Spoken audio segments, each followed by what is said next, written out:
Albert Anastasia.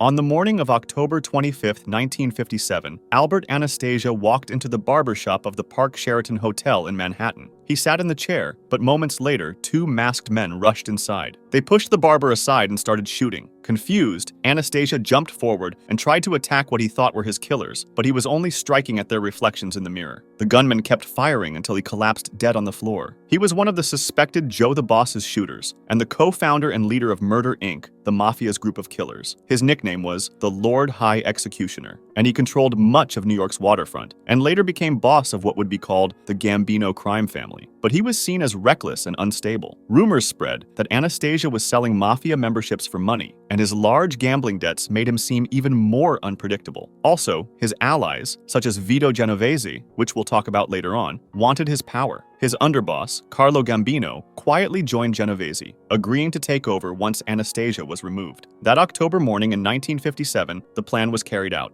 Joe the Boss.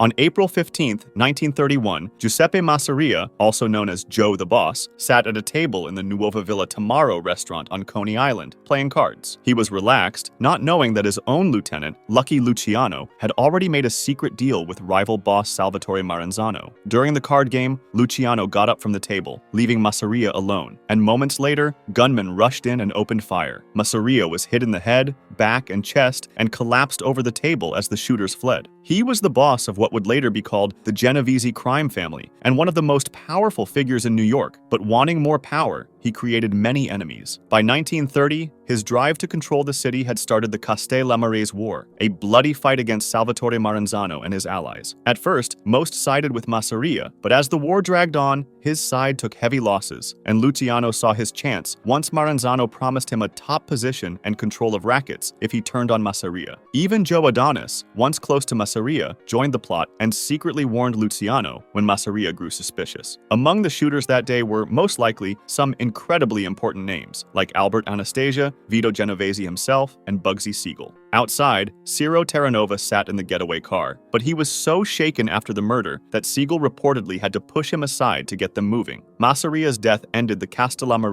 War and gave Maranzano the title of Capo dei Capi, the boss of bosses, but Luciano had bigger plans, and you'll see why now. Salvatore Maranzano.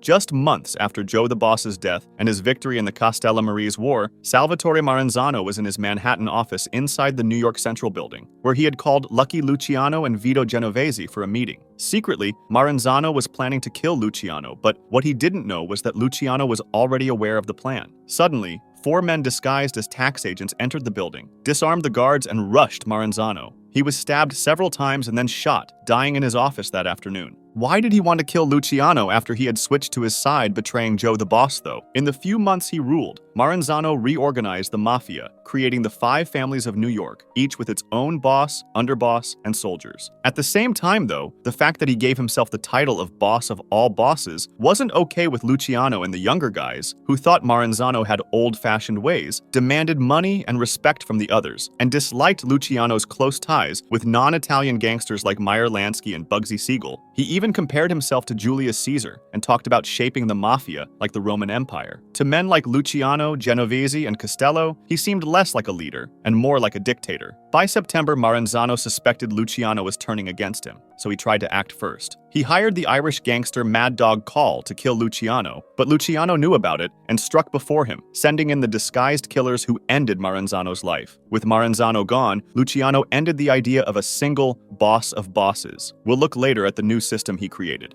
Bugsy Siegel. On the night of June 20th, 1947, Benjamin Siegel, another one of the suspected shooters of Joe the Boss, was sitting on a sofa in Beverly Hills, reading the Los Angeles Times, when bullets started coming through the window from outside, hitting him in the face and chest. One shot destroyed his left eye instantly, and he died on the spot. At that point, he was one of the most famous mobsters in America, even seen as a celebrity. He was central to building Las Vegas, and he had taken charge of the Flamingo Las Vegas Casino Hotel project, which he financed with money from his mob partners. However, the project was a disaster. The casino opened before it was finished, lost huge amounts of money, and went over budget from an estimated cost of $1 million to $6 million. His mob partners believed he had stolen money or, at the very least, lost control of their investment. They lost patience, and behind the scenes, they decided Siegel had become too risky. Who gave the final order is still debated. Paul Castellano. On the evening of December 16, 1985, outside Sparks Steakhouse in Manhattan, Paul Castellano, the boss of the Gambino crime family, one of the most powerful mafia groups in America, stepped out of his car. Suddenly, gunmen rushed him and opened fire. He was hit several times before he could react, and his newly chosen underboss, Thomas Bilotti, who had been driving the car, was killed right beside him. Across the street, John Gotti, another well-known mafia guy, sat in a car, watching to make sure the killing was carried out. What led to all of this is an interesting story. Castellano ran the family more like a businessman than a street gangster, but many of his men thought he was greedy and too detached from everyday street life. Resentment grew inside the family when he refused to allow drug dealing, which had been a big source of revenue. Then, the FBI bugged Castellano's mansion, leading to federal charges, and in December 1985, his longtime underboss Agnello Della Croce died. Castellano didn't attend the wake, which angered the Manhattan faction. Soon after, he named Bilotti as the new underboss, a decision few respected. He also hinted that he might break up John Gotti's crew, which for Gotti meant that if he didn't act first, his own life and power were at risk. All of this led to Gotti's hit at Sparks Steakhouse, carried out in front of busy evening crowds. Only weeks later, John Gotti became the new boss of the Gambino family, Franky Boy. This is one of the most recent ones we're going to talk about, as it happened on the night of March 13, 2019. Gunshots were heard in a Staten Island street, and Francesco Calli, known as Franky Boy, collapsed in front of his home after being hit 10 times with a 9mm handgun. Security cameras later showed what happened. A pickup truck crashed into his parked Cadillac, making him come outside. Calli walked over to the driver, but things quickly went south. He tried to hide behind his car, but the shooter gave him no chance and opened fire. He had long been seen as one of the most important links between the American Mafia and organized crime in Sicily, being the boss of the Gambino family. The murder shocked New York, as no mafia boss had been killed in the city since Paul Castellano in 1985. At first, police thought it was a mob hit, maybe a dispute within the family, but the truth was crazier than that. 3 days later, police arrested a 24-year-old man named Anthony Camello in New Jersey. He was deeply involved in QAnon conspiracy theories, and he claimed he thought Calli was part of the deep state and believed President Trump had given him support to make a citizen's arrest. Camello had even tried similar things before, like going after New York Mayor Bill de Blasio and Congresswoman Maxine Waters. When he appeared in court after the murder, he had QAnon symbols drawn on his hand. The case went on for years. Camello gave different stories, and his lawyers argued that he was mentally unfit. Finally, in January 2025, it was revealed that he had pleaded guilty to manslaughter and was sent to prison, but details of his sentence were kept secret because of threats against him and his family. Frank Costello. On the evening of May 2, 1957, Frank Costello stepped out of his car and walked into his Manhattan apartment building. As he crossed the lobby, though, a man approached and fired a shot. The bullet grazed his head and knocked him down, but he survived. The shooter was Vincent Gigante, acting on orders from Vito Genovese. Costello lived, but the message that his time as boss was finished was clear. Within days, he stepped aside and Vito Genovese took control of the family. Costello was a close ally of Lucky Luciano, Meyer Lansky, and Bugsy Siegel, building his wealth during Prohibition. And he became famous for mixing crime with politics, which is why he was nicknamed the Prime Minister of the Underworld. He influenced Tammany Hall politicians, judges, and police. His decline started in the 50s, when he was investigated during the Kefauver hearings, where millions saw him nervously fidgeting on live television. He was convicted of tax evasion and contempt of Congress, spending years in and out of prison. So his grip on the Luciano family weakened, and Genovese saw his chance. After retiring, he still held some influence, with leaders like Carlo Gambino and Tommy Lucchese visiting him for advice. On February 18, 1973, at the age of 82, he suffered a heart attack at home and died in a Manhattan hospital. Carlo Gambino.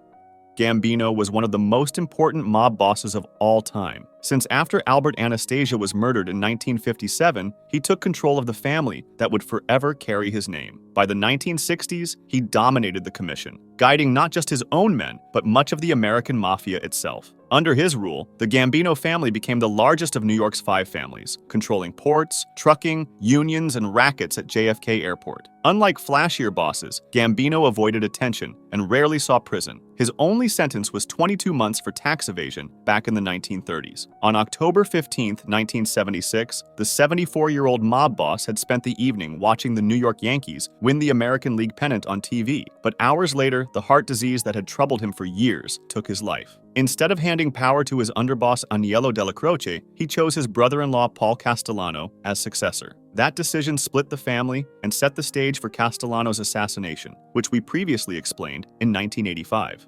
John Gotti.